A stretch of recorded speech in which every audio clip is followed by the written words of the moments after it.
Hello students, आज हम लोग जो टॉपिक डिस्कस करेंगे वो डिस्कस करेंगे vapour pressure and Raoult's law.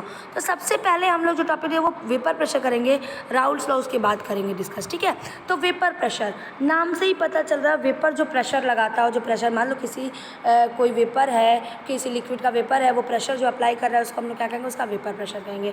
देखिए वेपर प्रेशर होता क्या है, जैसे मान लीजिए आपने किसी कंटेनर में लिक्विड रखा है। ठीक है, आपने किसी कंटेनर में लिक्विड रखा है, अब उस लिक्विड को आप हीट कर रहे हैं।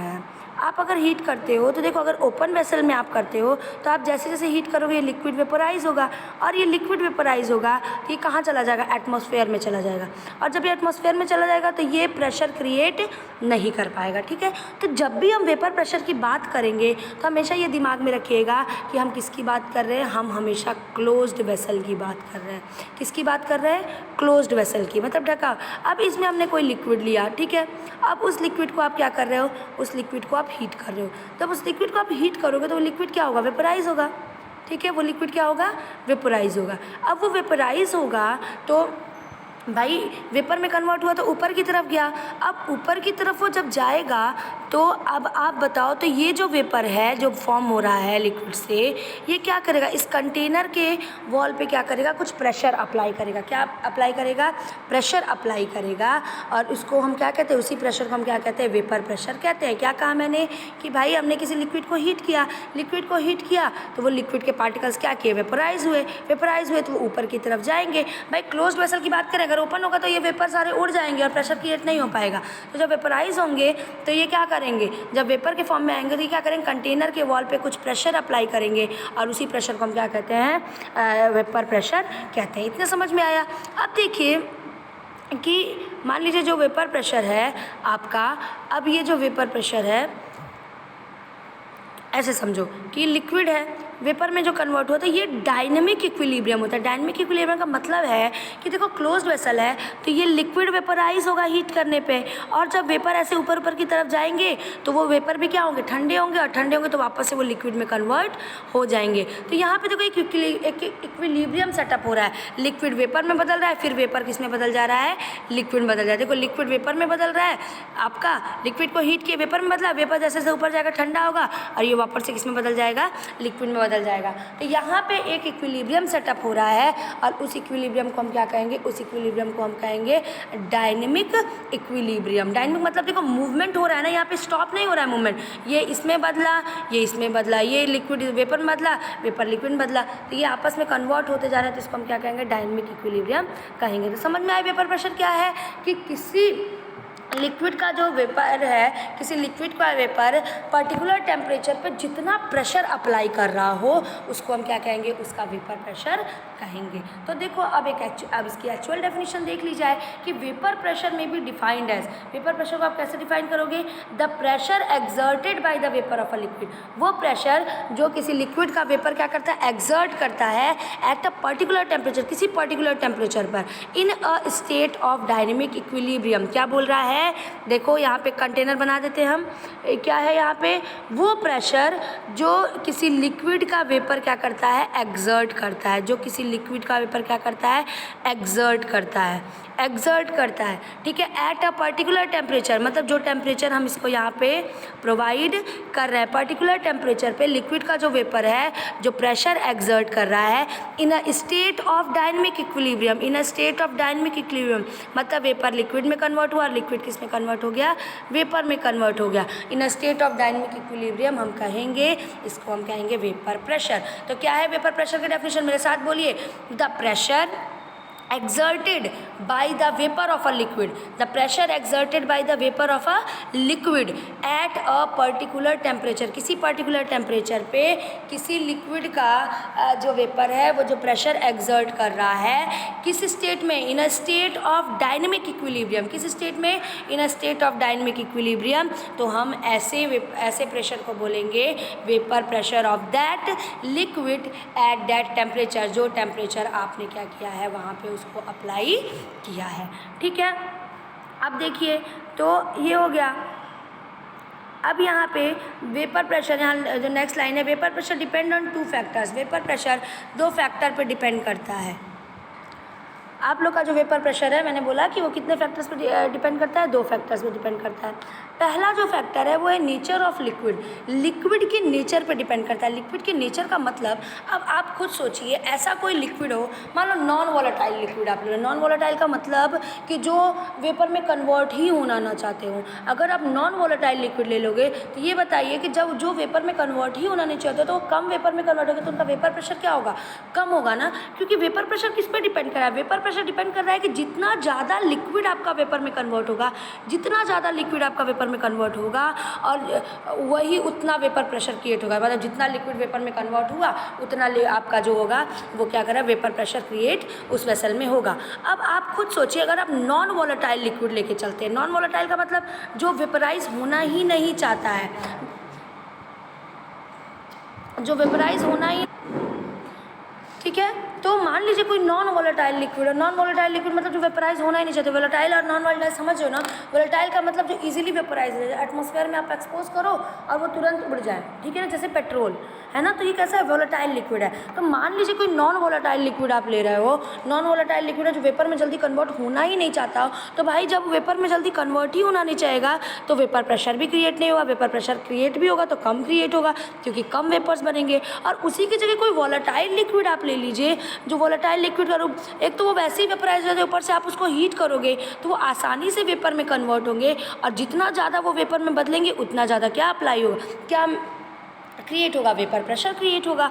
तो लिक्विड के नेचर पे भी डिपेंड करता है कि लिक्विड किस टाइप का है। लिक्विड का जैसे देखो, लिक्विड का टाइप मतलब वही मैं बता रही हूँ कि भाई अगर आसानी से वेपर में कन्वर्ट हो तो ईज़ ऑफ वेपराइजेशन समझ लीजिए।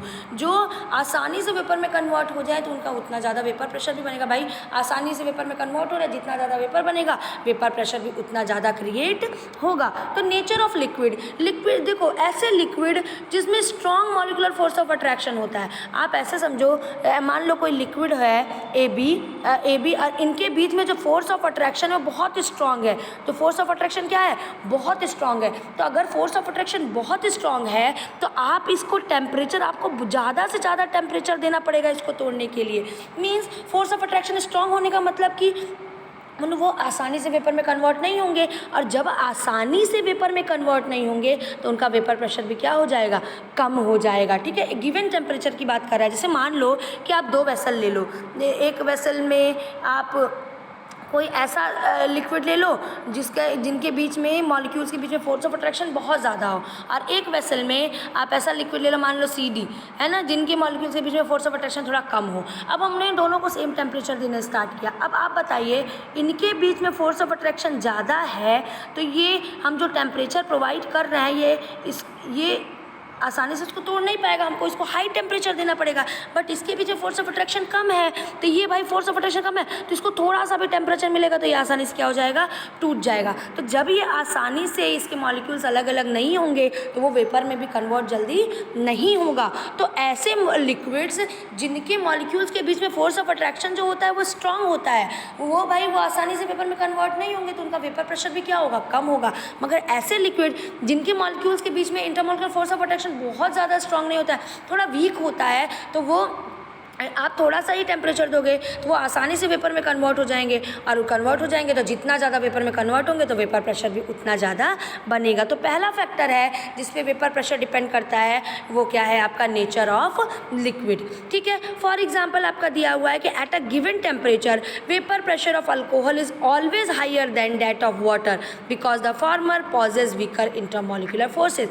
मैं इसको बताती हूँ। जैसे समझो मैं क्वेश्चन आपसे पूछूं कि इथेनॉल है, मान लीजिए इथेनॉल है और वाटर है, मैं पूछूं कि किसका वेपर प्रेशर ज़्यादा होता है और किसका वेपर प्रेशर कम होता है। भाई दो लिक्विड आपको दे दिया गया है, एक इथेनॉल दे दिया गया है, एक आपको वाटर दे दिया गया और सेम टेम्परेचर अप्लाई किया गया है। अब बताइए किसका वेपर प्रेशर ज़्यादा और किसका वेपर प्रेशर कम होगा, ठीक है। आपको देखने से लग रहा होगा, बहुत लोग के दिमाग में आ रहा होगा वाटर, कई लोग के दिमाग में आ रहा होगा इथेनॉल, ठीक है। मगर आप खुद सोचिए कि इथेनॉल और अगर वाटर में कंपेयर किया जाए तो किसका वेपर प्रेशर ज़्यादा होगा, वेपर प्रेशर ज़्यादा होगा इथेनॉल का।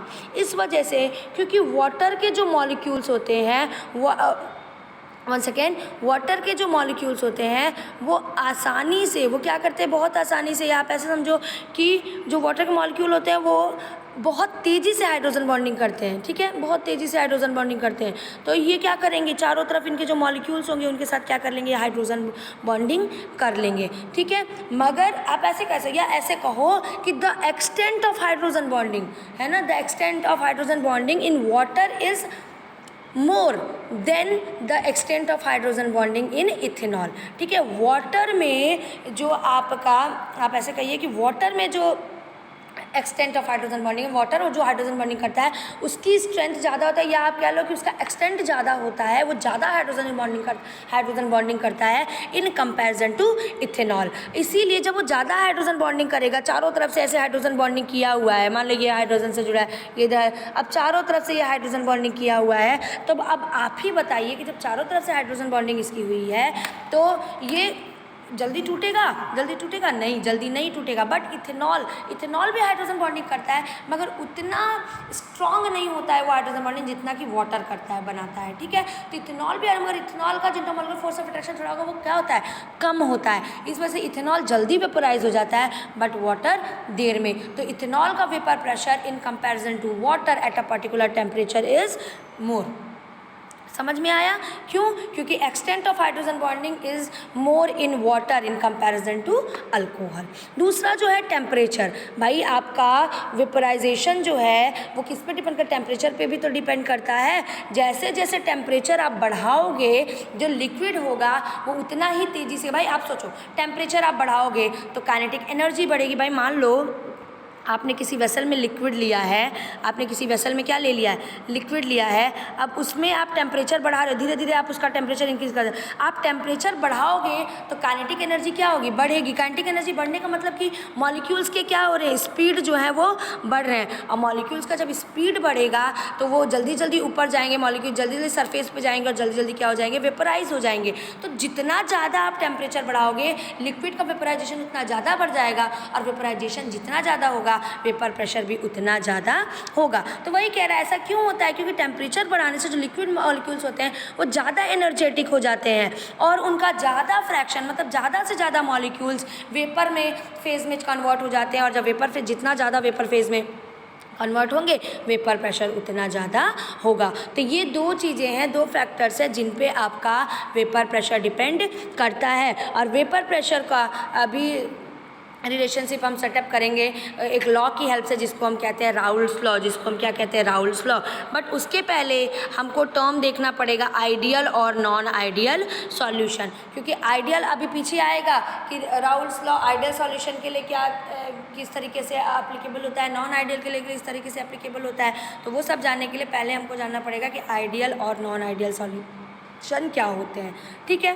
तो चलिए आइडियल और नॉन आइडियल भी मैं इसी में डिस्कस कर देती हूँ, ताकि नेक्स्ट वीडियो में हम लोग राउल्स लॉ डिस्कस कर लें। तो आइडियल सॉल्यूशन क्या होता है, आइडियल सॉल्यूशन वो होता है कि आपका सबसे पहला तो जो आइडियल सॉल्यूशन हर एक कंसंट्रेशन पे राउल्स लॉ को फॉलो करता है। आप आइडियल सॉल्यूशन का कोई भी कंसंट्रेशन ले लीजिए, वो क्या करेगा, राउल्स लॉ को फॉलो करेगा। तो आइडियल सॉल्यूशन क्या होता है, आइडियल सॉल्यूशन वो होते हैं जिसमें जो मॉलिक्यूल्स होते हैं वो एक दूसरे को इक्वल फोर्स के थ्रू अट्रैक्ट करते हैं, जिसमें जो मॉलिक्यूल्स होते हैं वो एक दूसरे को इक्वल फोर्स के थ्रू क्या करते हैं, अट्रैक्ट करते हैं। आइडियल सॉल्यूशन क्या है, आइडियल सॉल्यूशन एक ऐसा सॉल्यूशन है जिसमें जो मॉलिक्यूल्स हैं वो एक दूसरे को इक्वल फोर्स के थ्रू क्या कर रहे हैं, अट्रैक्ट कर रहे हैं। भले ही उनका नेचर कुछ भी हो, वो अलग अलग नेचर के हों, मगर वो एक दूसरे को इक्वल, मीन्स अगर आपका मान लीजिए दो मॉलिक्यूल है ए और बी किसी लिक्विड में, तो बी जितने फोर्स से इसको अट्रैक्ट कर रहा है ए भी उतने ही फोर्स से क्या करेगा, इसको अट्रैक्ट करेगा, भले ही इन दोनों लिक्विड का नेचर क्या हो,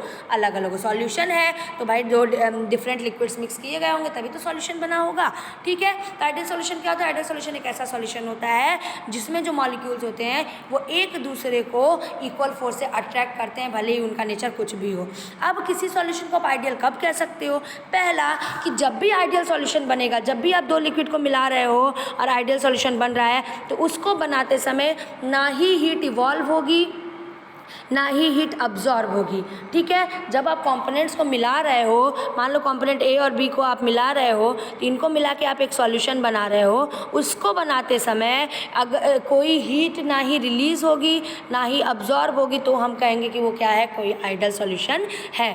दूसरा कि जो सॉल्यूशन का टोटल वॉल्यूम होता है वो दोनों कंपोनेंट के वॉल्यूम के बराबर, वॉल्यूम के सम के बराबर होता है। जैसे मान लो कि आपने एक वेसल में क्या ले लिया, एक कंपोनेंट ए ले लिया, एक दूसरे वेसल में कंपोनेंट बी ले लिया। ठीक है, अब तीसरे वेसल में आपका ए बी बना, तो ये जो वेसल होगा इसका जो वॉल्यूम होगा ये ए के वॉल्यूम के और बी के वॉल्यूम के सम के बराबर होगा। क्योंकि आपको पता ही है लिक्विड क्या करता है, वो कंटेनर का वॉल्यूम ऑक्यूपाई करता है ना भाई। आप मान लो 1 लीटर लिक्विड ले रहे हो, तो आप ऐसे समझो 1 लीटर लिक्विड ले रहे हो तो उसका वॉल्यूम 1 ही लीटर हमेशा रहेगा ना। तो आप खुद सोचो कि मान लीजिए आपने 1 लीटर इसको लिया है और 1 लीटर इसको लिया है, तो जो ये सॉल्यूशन बनेगा इसका वॉल्यूम क्या हो जाएगा, 2 लीटर हो जाएगा। तो वही कह रहा है कि जो सॉल्यूशन का वॉल्यूम होता है वो दोनों कंपोनेंट के वॉल्यूम के सम के बराबर होता है। और तीसरा है कि आइडियल सॉल्यूशन का हर एक कंसेंट्रेशन, आप कोई भी कंसेंट्रेशन ज़्यादा लीजिए कम लीजिए, कोई भी अमाउंट लीजिए आइडियल सॉल्यूशन का, वो हर एक कंसेंट्रेशन पे राउल्स लॉ को फॉलो करेगा। राउल्स लॉ क्या होता है अभी हम लोग देखेंगे। ठीक है, तो इसको हम कहेंगे आइडियल सॉल्यूशन। जैसे आपका solution of benzene and toluene, benzene और टॉलुइन के मिक्सचर को हम क्या कहेंगे, हम कहेंगे कि ये आपका क्या है, ये आइडियल सॉल्यूशन है। नेक्स्ट है non ideal solution. The solution in which the properties of dissolve liquid are different from those liquid in the pure state. Homogeneous mixture समझ लो। ठीक है, वो सॉल्यूशन जिसमें जो लिक्विड्स की प्रॉपर्टी होती है, जैसे मान लो अभी मैं बोलूँ कि ए और बी को आपने मिला दिया और मिला के हमने नॉन आइडियल सॉल्यूशन बनाया है, तो इसमें सॉल्यूशन में जाने के बाद ए और बी की जो प्रॉपर्टी होगी, ये जब वो प्योर स्टेट में थे उनकी प्रॉपर्टी से क्या होंगी, डिफरेंट होंगी। क्या कह रही हूँ मैं, आपने जो कंपोनेंट्स मिला के नॉन आइडियल सॉल्यूशन बनाया है उनकी जो प्रॉपर्टी होगी, जब सॉल्यूशन में वो मिल गए हैं, सॉल्यूशन में जो उन कंपोनेंट्स की प्रॉपर्टी होगी वो डिफरेंट होगी। किससे, उन प्रॉपर्टीज से जब वो किस में थे, वो फ्री स्टेट में प्रेजेंट थे, प्योर स्टेट में प्रेजेंट थे। मतलब अकेले अकेले जब थे, प्योर स्टेट में थे, कोई मिक्सिंग नहीं हुई थी, तब इनकी जो प्रॉपर्टी होगी वो इससे डिफरेंट होगी। कब, जब वो सॉल्यूशन में आ गए हैं। ठीक है, तो वही कह रहा है the solution in the properties of dissolve liquids are different from those liquid in the pure state and which are formed either by evolution of heat और एब्जॉर्प्शन ऑफ हीट। पहले तो जो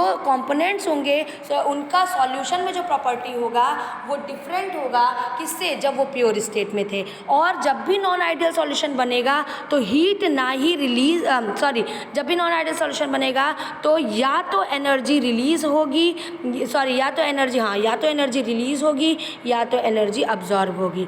ठीक है, जब भी नॉन आइडियल सॉल्यूशन बनेगा या तो एनर्जी रिलीज होगी या तो एनर्जी अब्जॉर्ब होगी। हीट एनर्जी या तो रिलीज होगी या तो अब्जॉर्ब होगी। तो ऐसे सॉल्यूशन को आप बोलोगे नॉन आइडियल सॉल्यूशन। तो ऐसा सॉल्यूशन जिसमें जो डिजॉल्व लिक्विड की प्रॉपर्टी होती है वो उनके प्योर स्टेट से क्या होती है, डिफरेंट होती है, और इनको बनाते समय या तो एनर्जी रिलीज होगी या तो एनर्जी अब्जॉर्ब होगी। तो ऐसे सॉल्यूशन को हम कहेंगे नॉन आइडियल सॉल्यूशन, जैसे कि acetone and carbon disulphide. Clear है आप लोग को?